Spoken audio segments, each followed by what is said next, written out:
ውይ ተመስገን ጀማው እጅግ ማለት ነው አስጨናቂ ጨዋታ ጀማው አስጨናቂ በተለይ ደግሞ የባለፈው የወልቭስ ጨዋታ ትውስታ ላለበት ሰዎች ጀማው እጅግ አንገፍገፍ የሆነ ኳስ ጀማው እንኳን ደስ አላችሁ 3 ነጥብ ከዚህ ሜዳ ላይ ጀማው ላለፉት አመታት እጅግ ስንፈተንና ስንቸገርበት ከነበረው ሜዳ ላይ መተን ድፍን 3 ነጥብ ይዘን ወጥተናል በቃ 1-2 በሆነ ውጤት ጀማው እንኳን ደስ አላችሁ በቃ 1 ጎል እናግባ እንጂ ውጭራ ግን ክልክል ብለን ይዘን ወጥተናል እንኳን ደስ አላችሁ ይህ ውጤት ማለት ጀማው ሲቲን ማለት ነው አሸንፎ ወደፊት መጥቶ አንደኝነት ላይ ተቀምጦ ምድረ ቋጣሪ ወሽመጥ ቆራጭ ቋጣሪ በሙሉ ላያችን ላይ እየቋጠረ ነው ይህንን 3 ነጥብ ማሳካት የቻልነው እንችላለን ጀማው የሚመለከቱም የማይመለከቱም ሲቋጠርብን ነበረ ሲቲን ፈቀቅ አድርገን ወደ አንደኝነታችን ተመልሰናል ከዚህም በኋላ ወጥረን የምንቀጥል ይሆናል ጀማው እንኳን ደስ አላችሁ ሼር ኮፒ ሊንክ አድርጓዳርሱ ካሞን ጋናርስ ካሞን ቲቪ አርሰናል ዋነው አቤት መጨረሻ ደቂቃዎች ላይ ኮማን ነው እንድንጨነቅ የሚያደርገን አርቴታ በተከላካዮቹ ይተማመናል ጋብሪኤል ሲኖር ኮኛ ምን ተማመን ነበር አሁን ሁሉም ክሮስ 15 ደቂቃ ቀጥልን አልኩት 15 ደቂቃ ማለት ኦዲጋርድና ሰጥቶ ሜሪኒዮ ሰግጡባቸዋል ሁለት አንግል የትሮሳርድና የማን ነበር ሁለተኛው አንግል ከዛ ጋር ዙቢሜንዲ ወይኔ በእናት ባክ ቱ ቶፕ ኦፍ ዘ ሊግ አጫዋታችሁ ያስጠላል ምናምን ብላችሁ የምትሰጉ ሰዎች አታስብ ኔክስት ማን ነው ቋጥርለት እሱ ጋር ይሄዳል ቋጥርለት ማን ተጫዋቻችን ይመለሳል ተከላካያችን ማን 1-0 ሴት ፒስ ኤፍሲ ነን come on you gunners አረ ዝም በል በእናትህ ጋይስ ምን ነገር አይደለም ቤቱ ሄጄ ሞከርኩ ጣርኩኝ አልሆነም አልተሳካም በቃ እንት በላል አሁን ጨጓራህን ቶሎ በለ ገፈዛ ጋር አጥፈህ ጠብቀኝ እበለዋለሁ ነገ ደግሞ ቪላ አስባል የሁለተኛ ቡድን የመጀመሪያ ቡድን ሲያሸንፉ የመጀመሪያ ቡድን ይሆናል አልሆነ ያለኝ አርሰናል ነገር ነው ይሁ ቋጠርን ሞከርን አሉና ለቤት አሉና ኔክስት ማን ነው ቋጠርለት በጣም የሚሰለች ጨዋታ የተጫወተ ተጫዋቻችን ይመለሳል ተከላካያችን ማን ወሬውን ይቀንዳል ሴት ፒስ ኤፍሲ ነው ምን ማድረግ አይቻልም ቋጥረን ከዚህ በላይ አረ ዝም በል በእናትህ ቢያንስኛ አሸንፈናል ነገ በዚህ ልጅ እንደበራለን አስቶን ቪላ የስራውን ይሰጣል ምንም ማድረግ አይቻልም ሄሎ እኛ ነን እስቲ ቢትሪስ መስሉት ከታች ያላችሁ እስቲ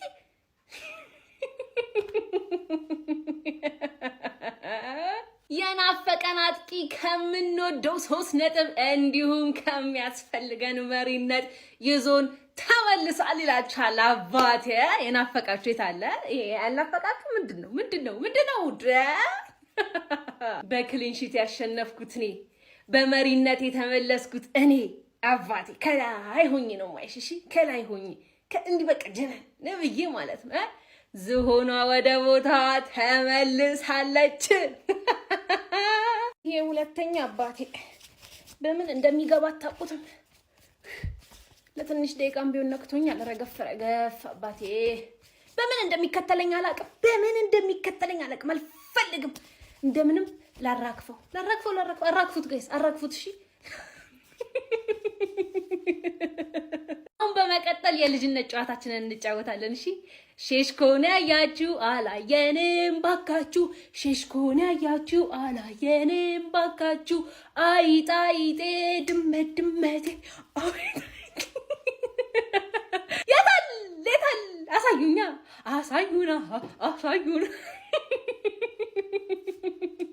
በስም መመሳሰል ግን የምታሸረግዱ የምታራግቡ የምታለቀልቁ አንዳንድ ወራጅ ቀጣኖች ግን አረ እንዴት ነው የሚያረጋችሁ ምን ብላችሁ ነው ቪዲዮ መስሩት እስቲ ነው በፔናልቲ ነው ብላችሁ ነው እስቲ እንደው እኔ ኮንተንት ተሰጣችኋለሁ ነው አሁን በፔናልቲ ነው በሉ የታባቱንስና ሜዳው ኤቨርተን ነው ምን በሉ የታባታችሁ አው ሲቲ ከስር መከተሉን አልወደድኩትም ግን አሸርጋጅ እስካለ ጌታ ይተማል የአፋልጉኝ ጥሪ አቶ ወያለው ከኤቨርተን ጋር ጮታለው በሚል ተልካሻ ምክንያት ከሁለተኝነቱ በሰላም እንደወጣ አልተመለሰም በቃ አቶ ወያለው ተመለስ ወደ ሁለተኛ ብያለሁ አትጨማለቅ እንግዲህ ጨማቃ አላበዛም እንዳንተ እየቆጠርን እኮ ነው እዚህ ተመለስ ብያለሁ ተመለስ ምን አባቱ ይላል ጣሪያስ ወጣ ወደዚህ ባክ ኦን ቶፕ ዘ ቴብል የሚገርም ጨዋታ እኔ በጨዋታው በጣም ኮርቻለሁ ጋይስ የሚገራረሙ ድሎችን አምክነናል ጎሎች መኖር ነበረባቸው ነገር ግን ማለት ነው ጦጣን ያረግናቸው እነዚህ ጦጣ ማለት ከነቋጣሪውን ያጋየ ራስ ምታትን የሆንባቸው ይወል ኳሱን እየነጠቅን ባልገባ ታቃላችሁ ባልገባ ነበር ያጫወትናቸው ምን አይነት አርሰናል ከዚህ በኋላ እኮ እኛ እኮ ይውላችሁ ምን ፈልገው አርሰናል ይሄንን ነው ጎሉ ያንሳል በትክክል ነገር ግን ማለት ነው ምን አይነት ጨዋታ ነው ያሳዩን ዛሬ በቃ እንደዚህ አርጉ ጎል ካስቆጠራችሁ በኋላ ኳሱን በመቆጣጠር ነው ማሸነፍ የምትችሉት ወደ ቦታችን ተመልሰናል ከዚህ በኋላ ከጋርዲዮላና ከሃላንድ ጋር ተናንቀን እንቀጥላታለን ዘንድሮ ምንም ነው ማንላቀቀው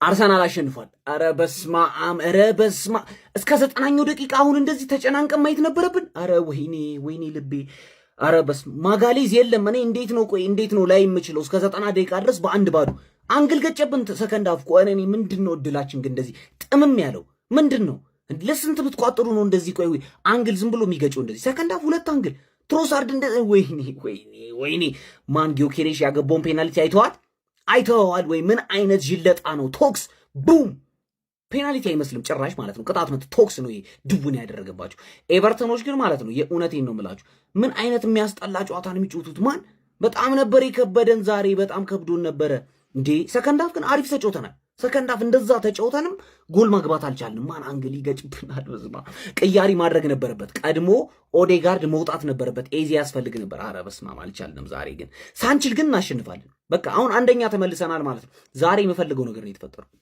እሺ አሁን ምንድነው ወይ አትጫወቱ በቃ እኔ 5 ሰዓት አትጫወቱ በቃ ማታ አትጫወቱ ባለፈው ሳምንትም ኮልፍስ ጋር እንደዚሁ በቃ የማይሆን ነገር አሳይተው አሁንም ወይ 2-3 አግብታችሁ በደና ጨርሱትም እንዴ ምንድነው እኛን ልብ መንጠልጠል ምናምን በጣም የሚያስጠላው በዚህ ሰውዬ ጎል ምክንያት በቃ አሸንፈው ወጡ እኛ እኮ ማሸነፋቸው አልገረመን እናቋለን ግን ለምንድነው ረጋ ብለው 2-0 3-0 አድርገው ፈርስት ሃፍ ያለቀ ጨዋታ አድርገው ምን አይነት ነገር ነው ያገባው ሰውዬ ደግሞ ምን አይነት ሹት ነው የመታው ፒክፎርድ ላይ እኔ ምንም ነገር የለም ምንም አንድ የቡድን ካፒቴን ማለት ነው ያራዳ ልጆች በሚያስገርም ሁኔታ ለክለቡ ያለውን ሁሉ ሰጥቶ 3 ነጥብ የሚገኝበትን መንገድ እንደዚሁም ለቀጣይ ጨዋታዎች ስለ ንቦና የሚገነባበትን መንገድ ለመፍጠር የተቻለውን ሁሉ ማድረግ አለበት በዛሬው ደሞ ጨዋታ ማርቲን ኦዴጋርድ ይህንን ሲያደርግ ተመልክተናል ማለት ነው በጨዋታው የተገኘችውን ፍጹም ቅጣት ምት ማለት ነው ራሱ ከማስቆጠር ይልቅ ለቪክተር ዮኬሬሽ አሳልፎ ሰጥቷል ማለት ነው ተጫዋቹ ስለ ንቦናውን እጅግ በጣም በተሻለ መልኩ እንዲያሳድግ ይረዳዋል በሚል አሳልፎ እንደሰጠው ምንም ጥያቄ የለውም ከዚህ በፊት ይህንን እድል ሳካ አግኝቶት ራሱ ማስቆጠሩ የሚዘነጋ አይደለም ማለት ነው ለማንኛውም ዛሬ አርሰናሎች እጅግ በጣም ፈተና በበዛበት ጨዋታ ማለት ነው 1-0 በሆነ ውጤት ኤቨርተንን አሸንፈው መሪነታቸውን አስቀጥለዋል ማለት ነው ትንሽ ግን የሚኬል አርቴታ ቡድን ነገሮች እየከበዱት የመጡ ይመስላል ማለት ነው ቶሎ የተጎዱበት ተጫዋች ከጉዳት የማይመለሱ ከሆነ እጅግ በጣም ያስቸግር ይመስለኛል ሐሳብ አስተያየት ኮሜንት ላይ ፕላስ ምልክቱ እናንተ ነው ሼር ኮፕሊንክ በደም ይደረግ የማንም ቋጣሪ ጭራሽ ሳያስቆመን ከሜዳቸው ሄደን ሰተናቸው መጣን ቋጥረሽ ነበር አሉ በጣም ሰግጠሽ አርሰናል ነጥቡን ይጥላል ብለሽ በእንግዲህ ተኚ እግርሽን ታጥበሽ ታንጂ አርሰናል ሁለተኛው ነው ወይኔ ሲቲ አንደኛው ነው ዛሬ ኤቨርተን ይጥላል እውነትሽን ነው ምንድነው ነግሬሽ ነበር ሲጀመር ከጨዋታ በፊት የሰራሁት ቪዲዮ አለ ገብታችሁት ያው ኤቨርተን እስከናሸንፍ ድረስ ነው ኢንጆይ ምናምን ብዬ ሁሌ በየሳምንቱ እንቅልፍሽ እናሰጣሻለን ትንሽ የደበረኝ አርሰናል ከረፍት በፊት ማግባቱ ነው ከረፍት በፊት አግብቶ ባይሆን ኖሮ በደንብ ሞር የቋጠሮ ሞራላችሁን ታበረታቱት ነበር ተኙ በቃ ምን ሰራላ ተኙ በቃ ዊ አር ገነርስ ካላወቃችሁ የዚህ ዓመት ዋንጫ አርሰናል ኤቨርተንን 1-0 በማሸነፍ ወደ ሊጉ መሪነቱ ተመልሷል። ቪዲዮን ኮፒ ሊንክ፣ ሪፖስት፣ ላይክ በማድረግ ጀምሩት። አርሰናል 1-0 አሸንፏል። የኮሬሽም ወደ ግብ ማስቆጠር ተመልሷል። እኔ ይሄን 2-3 ጨዋታ አርሰናል ፐርፎርማንሱ አላሳመነኝም። ጉዳቶች ምናምን ነበሩ ምክንያት የምንሰጠው። አሁን ግን ጉዳቶች ማጋለሽ ብቻ ነው ያለው። በዚህ ይሄን ያህል የተጋነነ ልዩነት ሊኖር አይገባም ብዬ ነው የማስበው። ዋናው ማሸነፍ ነው፣ ግን አርቴታ እንደዛ ነው ብሎ አስለምዷቸዋል ብዬ አላስብም። እኔም ራሱ እንደማየው ጥሩ ላይ አይደለም አርሰናል። ምን እንደሆነ አላውቅም። በቃ አሁን ለዋንጫ የሚጫወት ቡድን እንደዚህ መሆን አለበት ብዬ አላስብም። በራሱ ችግር ነው እንጂ ዋንጫውን ሊያጣው የሚችለው ከሱ የተሻለ ጠንካራ ቡድን አለ ብዬ አላስብም እል ነበር ፕሪሚየር ሊግ ላይ እና አሁን ሲቲ ስታዩት ግን አስፈሪ የሆነ ነው። የሲቲ አሁን በማሸነፍ ውስጥ ያለው ጥንካሬ ራሱን እያዳበረ እያሻሻለ እየመጣ ነው ያለውና ከዚህ የተሻለ አርሰናል መሆን አለበት ብዬ አስባለሁ። በፐርፎርማንስ ደረጃ 3 ነጥብ እየመጣ ነው፣ ግን የሚመጣበት ሁኔታ አሳማኝ አይደለም። አሁን በፊት አርሰናል ቢሸነፍ እንኳን ፐርፎርማንሱ አሳማኝ ነበር። እንደው አሁን እናንተም የአርሰናል ደጋፊዎች ይሄን ሐሳቤን ትጋሩኛላችሁ ብዬ ነው የማስበው። ሰሞኑኛ አቋሙ ጥሩ አይደለም ብዬ ነው የማስበው። በእርግጥ ሲቲ ሼርኪ ምናምን በቃ የሆነ በግላቸው ተጽዕኖ መፍጠር የሚችሉ ተጫዋቾች ናቸው ያሉትና አርሰናል ቤት ውስጥ ደግሞ ኦዲጋርድ ነው እንደምታውቁት፣ ዙቢሜንዲ፣ ዴክላን ራይስ ናቸው። ያን ያህል እንደው በጨዋታ ተጽዕኖ ይፈጥራሉ ብለህ የምታስባቸው አይነት ተጫዋቾች አሉ። ያ ማለት ጎል አስቆጥሮ ምናምን አለ የሆነ ፈጣሪ አይነት ተጫዋች የለውም እና ያም ትንሽ ጫና ፈጥሮበታል ብዬ አስባለሁ። ግን ያም ማለ ይሄም ማለ ዳምጤ ልጁ እንዳረ ዋናው 3 ነጥብ ነው። ወደ ሊጉ መሪነት አርሰናል ተመልሷል። የአርሰናል ደጋፊዎች እስቲ በጨዋታው የተሰማችሁን ኮሜንት ላይ አስቀምጡ። ቪዲዮ ከተመቻችሁ ኮፒ ሊንክ፣ ሪፖስት፣ ላይክ ማድረግ እንዳይረሳ። ቴንክ ዩ። የምንቋጠርለትን ቡድን የማናውቀውት ነገር ይሄንን አሁን ይሄን ቡድን ብዬ ቋጠርኩለት የተመታ ፉጣ የሆነ ቡድን ለምንም ለማይጠቅም ቡድን የምቋጥረው 90 ደቂቃ የማቃጥለውት ነገር ለቋጠሩ የምከፍለው ዋጋ ማለት ነው። ለምቀኝነት የምከፍለው ዋጋ ነው። ይሄ እኮ ከሰማዩ ላኩ ያስባረኛል ምቀኝነቴ። ነገር ግን ይኸውላችሁ ሰጧት እንኩ በሞቴ 3 ነጥብ አስረከቧት ለወያለው ደህና ቡድን ብዬ እኔ ለወልቨስ አልቋጠርም። ለኤቨርተን ከምቋጠር በክት እኮ ናቸው የማይጠቅሙ ዝርክርክ አለ አይደል? ፎጥ የሆነ ቡድን እኮ ነው፣ ወጥ የሆነ ቡድን ወያለው አሁንም ተሟሙት አንድ ጎል አግብቶ እንግዲህ ወጥቷል በፔናልቲ። እያይሽ ነው ግን ዳውን ፎሊሽ የጀመረ ነው። ቤቢ ዳውን ዳውን ዳውን ዳውን ዳውን ዳውን ቀስ እያልሽ ትመጫለሽ ወደኛ። ኤኒዌይስ አንዳንዴ የምንቋጠርበትን ቡድን የምንቋጠርለትን ቡድን እንወቅ ለማለት ነው ይሄ ሜሴጅ። ጊዜያችሁ 90 ደቂቃችሁን አታባክኑ። በተለይ ወጣት ልጆች ከ18 ዓመት በታች ሆናችሁ 90 ደቂቃችሁን የሆነ ነገር ምቱበት ወይ ሰሩበት ምናምን ወይ ተማሩበት ምናምን ይመቻችሁ። ደስታችሁ አይበርክት ሲላችሁ በቃ የሰዓታት ደስታ ነው ማለት ነው እናንተ ደስታ። ሳምንት እንኳን አቆዩም አይደለ? አርሰናልን ለማብሸቅ ቸኩላችሁ አልነበረ? ይሁን ቢያንስ እኮ የሲቲ ደጋፊ ያምርበታል ቢያወራ፣ ራሱ ነው የበለጠው፣ እሱ ነው የበለጠው። እንደኔ ዝም አትሉም እናንተ? የዩናይትድ ደጋፊ ምን አስቸኩሎ ነው ያወራው? ምን አስቸኩሎ ነው ያወራው? ሲቲው ደረሰብህ ምናምን እንትን አለብህ ምናምን ሁለተኝነትን ተረከብክና ሙድ ለማያስቸኩል ይሄው ጌሙ እንደጀመረ ማለት ነው ቪክተር ጊዮክሬሻውም ስታሙ የነበረው አጥቂ ከተታ አደረገውና ማለት ነው አንደኝነት ደረጃውን ተረከበ። እንደኔ አርፈህ ዝም አትልም ውርደትን ከምትከናነብ። ደግሜ እነግራችኋለሁ፣ ቀበቶን ጥብቅ አድርጎ ያሰረ የትኛው ወንዳ ወንድ ቡድን ነው ዘንድሮ አርሰናልን ዋንጫ የሚነጥቀው? እውነት ነው፣ ማንቸስተር ሲቲ ልክ እንደ አንበሳ አስፈሪ የሆነ መጥቷል። ነገር ግን እሳት ነበልባሉን የሚተፋው ዳይኖሰር ሲመጣ ጭራውን ቆልፎ ወደ ነበረበት ይመለሳል። እመኑኝ፣ አርሰናል ካልፈቀደ በስተቀር ማንም ከመዳፉ ላይ ፈልቅቆ ዋንጫውን አይነጥቀውም።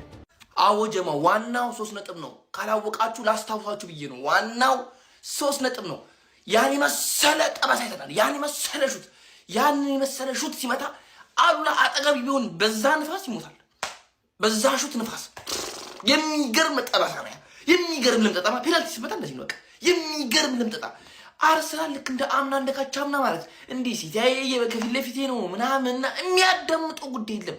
ብዙ አመት ልምድ ወስዷል ጀማው። ምንም የሚደነግጡ ጉዳይ የለም። ይረሽናል፣ አባት ይረሽናል። ተራ በተራ በኤቨርተን ሜዳ 3 ነጥብ ማግኘት ትልቅ ነገር ነው። እንኳን አቻ ራሱ ትልቅ አቻ የሚገርም ነጥብ ነው። ዛሬ ቦርኩኮ ነበር አርሰናል በቃ የሚገባው ዋናው 3 ነጥብ ነው። ዋናው 3 ነጥብ ነው። አለቀ። ለዋንጫ እየተፎካከርክ ማለት ጨዋታ አማራ አያስፈልግም። ዋናው 3 ነጥብ ነው። አሉላ ያሹት ቢያገኙ ነው ያሹ ምቱ ሲሆን ንፋሱ ቢያገኘው ሟሽ ነበር። አሉላ አድርሱለት። አርሰናል አሸንፏል። ኮንግራ ብለናል። ያው ጨዋታው ተመጣጣኝ ነው ማለት ይቻላል። ቢሆንም ግን አርሰናል ተቸግሮ ነው እንግዲህ በፔናልቲ በጆክሬሽ 1-0 አሸንፎ የወጣው ማለት ነው። ያው ከወልቭሱ ጨዋታ ይሻላል። ጎል እድል በመፍጠሩም ዛሬ ቆንጆ ነበሩ አርሰናሎች። ግን ምን ዋጋ አለ? ወደ ጎልነት መቀየር አልቻሉም። ይሄ ደግሞ እጅግ በጣም ትልቅ ችግር ነው። የወልቭሱም ጨዋታ ላይ እንግዲህ ኦንጎል ነው የተቆጠረው። ከቪላ በኋላ አርሰናል እንግዲህ ትንሽ በዛሬው ጨዋታ ላይ ኦዲጋርድን አለማድነቅ አይቻልም። ጥሩ እንቅስቃሴ አድርጓል። በተለይ ሰከንድ አፉ ማለት ነው። ዲክለር ራይስ ሁሌም በቃ ምንም ለዚህ ተጫዋች እኔ ቃላት የለኝም። ሁሌም ይችላል። ብቻ እጅግ በጣም አስፈሪውን አርሰናልን እንግዲህ በአሁኑ ሰዓት እየተመለከትን አይደለንም። ዋናው ግን 3 ነጥብ ነው። 3 ነጥቡን አጣጥሞ ወጥቷል። ቢሆንም ግን ያው መስተካከል ያለባቸው ነገሮች ብዙ ነው የሚታዩ። ለማንኛውም ኮንግራ ለዚህ ቆሻሻ ቡድን ያመሽሁት ለዚህ ቆሻሻ ቡድን ኧረ በስመ አብ ጃክ ግሪሊሽ እንዳትመለስ ወደ ሲቲ ክፈሉትና እዛው አስቀሩት በኢየሱስ ስም። ቆሻሻ የመጨረሻ ቆሻሻ። እንዲህ ወልቭስ ኤሚሬትስ ላይ የተጫወተው ጨዋታ በስንት ጣሙ ጎልጋ ምናምን ሲሄዱ ቢያንስ የሆነ ቫይብ አለው። ገባ ለመቋጠር የሚመች የሆነ ያገባሉ አይነት ቫይብ አለው። እነዚህ ኧረ በስመ አብ ኧረ እንዴት ነው የሚሳሳቱት? ራሱ ፓሳቸው ሲያስጠላ። ወልቭስ ሳይሆን እነዚህ ተቀያይረው እነዚህ ነበር መውረድ የነበረባቸው። ወደ አንደኛ ተመልሰዋል። ይመለሱ። ይሄ እኮ የታወቀ ነው። በቃ ሁሌ ነው እኮ ሁሌ አመቱን ሙሉ ይፎከራል። ከግማሽ በኋላ እንዲህ ነው ቁልቁል። 2 ነጥብ 1 ጨዋታ አቻ መሸነፍ ተውት። አቻ ቢወጡ 1 ጨዋታ እኛ ስናሸንፍ ነጥብ እኩል እንሆናለን። ጎል ዲፍረንስ አንገናኝም። እኛ ብዙ እያገባን ነው የምናሸንፈው።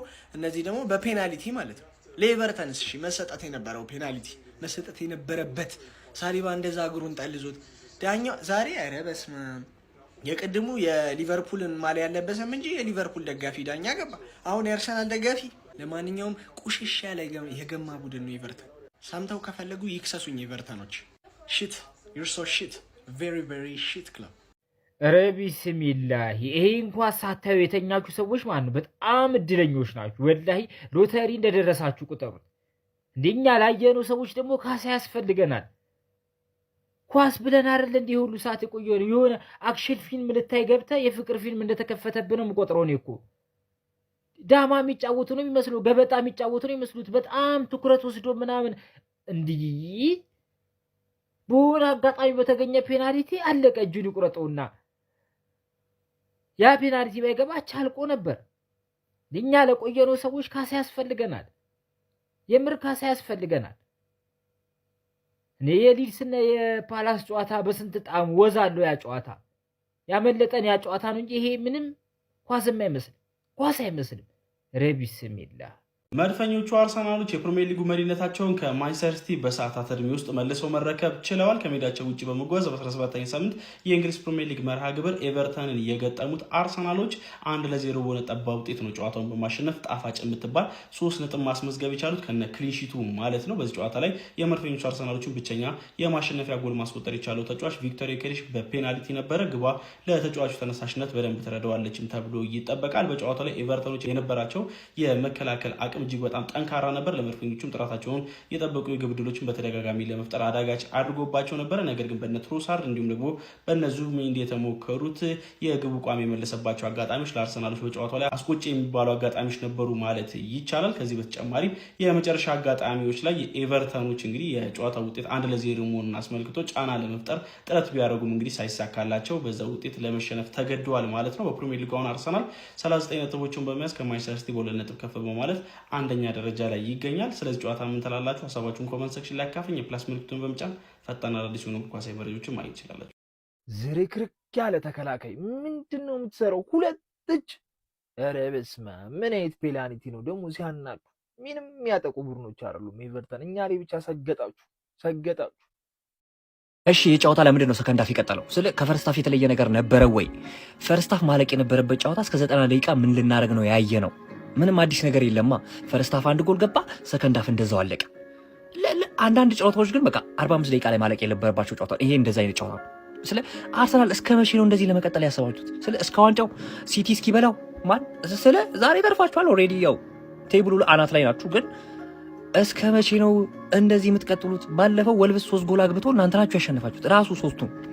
ዛሬ በፔናልቲ ወልቭስ ምን ይሰራል ልጁ እዛ ላይ? ያ ሰውዬ አሁን በእጁ ሊጫወት ነው ባስኬትቦል። ከቫንዳይክ ጋር የዋለ ሰው ነው ሲጀመር። ያ ሰውዬ ከቫንዳይክ ጋር መዋል ጀምሮ ነው። እስከ መቼ ነው እንደዚህ ለመጓዝ ያሰባችሁት ነው ጥያቄው። ያዋጣል ወይ ነው? አያዋጣም። አያዋጣም ልንገራችሁ። እና ሲቲ ፍሩት በቃ ፍሩት። ኦሬዲ ትፈሩታላችሁ። ልክ ተረፋችሁ። ኤኒዌይስ ቀጣይ ምን ይሆናል ደግሞ? በዚህ ይቀጥላል ወይስ አይቀጥልም የሚለው ምን ይሆናል? ግን ከባድ ሁኔታ ውስጥ ነው ያላችሁት። እሱ ማየት ይቻላል። ይመቻችሁ። አርሰናል በጎ ነገሮቹ በበዙበት ጨዋታ ኤቨርተንን 1-0 አሸንፏል። በጎ ነገሮቹ በዝተዋል ያልኩት ያው ኔጌቲቭ ነገሮችም ስለነበሩ ነው። በጨዋታው ላይ ሃየር አፕ ዘ ፒች የተጫወቱበት መንገድ ወይም አግብተው ልክ እንደ ወልቭስ ሰንደርላንድ ጨዋታዎች ያላፈገፈጉበት መንገድ ተመችቶኛል። ሞር ኦፍ ሚድ ብሎክ ነው ለመጫወት ሲሞክሩ የነበረውን እና ከጎላቸው የነበራቸው ርቀት ይሻላል አንጻራዊ። ኔጌቲቭ ነገር ሌላ ፖዚቲቭ ነገር በቪክቶር ዮኬሬስ ብቸኛ ጎል ማስቆጠር ለራሱ ለአጥቂው የሆነ ነገር ይሰጧል። አርቴታ ፍጹም ቅጣት እንዲመታ ማዘዙን በጣም ትልቅ ውሳኔ እና ቦልድ ስቴትመንት ነው ለእኔ። ሌላኛው ነገር ግን ስቲል እነዚህ ጨዋታን ዲፋይን እያደረጉ ያሉት የቆሙ ኳሶች የጄኮብሬን ፍጹም ቅጣት ያዝናናል በጣም። ጄኮብሬን እንዳስቆጠረው የሌለ ነው። እኔ 2 እጅ በዛ ከፍታ ተነስቶ ፍጹም ቅጣት ሲሰጥ እኔ በታሪክ የመጀመሪያ ነው ሳይ። ሌላኛው ደግሞ የሳሊባ ፍጹም ቅጣት የሚያሰጠው ሰፊሸንት ወይም በቂ አይደለም ምቱ ብለው ነው እና ሳሊባ መታ እንጂ ገደለ ወይ የሚያስብል ነው እና እሱ ፍጹም ቅጣት ያሰጠ ነበር። ግን 2 ቋሚ የመለሰባቸው ኳሶች መቆጠር ነበረባቸው። ዴክላን ራይስ እንደ ህፃን ልጅ ነው እነ ኦብሬን እና ታርኮቭስኪን ጠርቷቸው ነው ተውት ትሮሳርድን ብሎ ያን የመሰለ ጽድት ያለ ባዶ ጎል የሰጠው። ግን የግቡ ቋሚ መለሰበትና ኦቨርኦል አርሰናል ማሸነፍ ነበረበት፣ ግን ከነስተቶቹ ነው እና መማርም አለበት። የወልቭሱ አይነት ስህተት አለመስራቱ አንድ ጥሩ ነገር ነው። እናንተስ ምን አሳባላችሁ? ለጨዋታው ፎር ላይክ ማድረግ አይረስ። የመቻችሁ 2 ኦን ታርጌት ብቻ የታየበት ጨዋታ፣ እሱም የዋንጫው ቲም አርሴናል የተጫወተው ጨዋታ ማለት ነው። 2 ኦን ታርጌት ብቻ የታየበት ጨዋታ፣ አንደኛው ለዞም ከ90 ደቂቃ በኋላ የተገኘ ኦን ታርጌት ነው ማለት ነው። አሁን የዋንጫ ቡድን ማለት ይሄ ነው። መልከስከስ፣ መግማማት፣ መጠንባት ማለት ይሄ ነው። በቃ የዋንጫ ቡድን ማለት ይሄ ነው። እንደዚህ አይነት የዋንጫ ቡድን ታይቶ ይታወቃል። በደግነቱ አስቀድማችሁ ለሲቲ ቦታው እንዴት መምራት እንዳለበት አሳይታችሁታል። ትልቁ ነገር እሱ። በሚቀጥለው ሳምንት ሌላ ክለብ ሲያገኝሽ እንደዚህ ያደርግሽ። ከታትፎ ለጥፎ አብስሮ ሁሉ ነገር አድርጎ ጨርሶ መሪነቱን ለሲቲ ያሳልፈ ተሰጣለ ማለት ነው። ለማንኛውም ግን አሸነፍኩ ብለህ አንድ የአርሴናል ደጋፊ አፍ እንዳከፍት ወራዳ። መጀመሪያ 3 ጥሩ ነገሮችን እናነሳለን። አንደኛ ዮኬሬሽ ጎል ማስቆጠር መጀመሩ ከፔናልቲም ቢሆን ማለት ነው። ታስታውሳላችሁ ሃቨርትስ የጎል ድርቀት በተሰማው ጊዜ እነ ኦዴጋርድ ፔናልቲ እንዲመታ ካደረጉት በኋላ የተነቃቃው መነቃቃት ማለት ነው። ሶ ዮኬሬሽ ጎል ማስቆጠሩ በጣም አሪፉ ነገር ነው። ሁለተኛ ግን ከአንደኛው ራሱ የሚበልጠው የሳሊባ መመለስ ነው እና ሳሊባ ጥሩ ሙድ ላይ ሲሆን እንዴት የአርሰናል ባክፎሩና ከዛ ደግሞ አማካዩ ራሱ እንዴት ጸዴ እንደሚሆን አይታችኋልና ይህን ካፔን ራሱ ዛሬ በደንብ ያየናት ዛሬ ነውና በጣም ጸዴ ነው። ወይኔ ሳሊባ እና ማጋሌጅ ደግሞ ሲመለስ ታዩታላችሁ። ይህንን ቡድን ነው የምላችሁ። ሶስተኛው አሪፉ ነገር ማሸነፋችን ነው። ማሸነፋችን በጣም ጸዴ ነው። ዛሬ አቻወተን ወይ ደግሞ ተሸንፈን ቢሆን ኖሮ የፕሪሚየር ሊግ ጉዞ ላይ በጣም አዳጋች ይሆንብን ነበር። ምክንያቱም ተፎካካሪያችን ሲቲ ሙዱ መጥቶለታል ማለት ነው እና በጣም ያበደ ምሽት ነበረ። ጌም ኦን ዊዝ ምሳ የተባለው ፕሮግራም ላይ አራዳ ኤፍኤም ላይ ሳስተላልፍላችሁ ነበር። ብዙዎች ኮሜንት አድርጋችሁልኛል እንደወደዳችሁት ምናምን ነገር ቴንኪዩ። በቀጣይም ተመልሰን እንመጣለን። ይመቻችሁ። ፎሎ አድርጉ፣ ኮሜንት አድርጉ የተሰማችሁን ነገር። ዛሬ እናንተ ምርጡ ተጫዋች ማን ነው? ሌላ ቆይ የረሳሁት ነገር ማን ነው? ኦዴጋርድ ሳካና ቲምበር ሲያሳዩ የነበረው ጥምረት ድሮ ካቻምና የምናስታውሰውን አይነት ጥምረት ነበርና እሱ ራሱ በጣም ያስደስተኝ። ኦዴጋርድ መጥቶለታል፣ ሳካም ፒስ ነች። ቲምበር ማይ ጋድ ቲምበር ቢስሚላ ያበደ ጨዋታን ያየ ነው ማለት ነው እና ተመችቶናል። እንኳን አሸነፍን፣ እንኳን ደስ አላችሁ። ይመቻችሁ። ዊ አር ባክ ሀቢቢ። ምን ጉር ነው ቋጣሪያንስ አሁን ብተኙ አይሻልም? አንተ ዩኬሬሽ ፒክፎርድን ይዞት ሊገባ እና ብቻ ተመልሰናል ለማለት ያክል ነው። ሰከንድ ሃፍ ብዙ ጎሎች ይቀሩናል። ብተኙ ባይ ነኝ።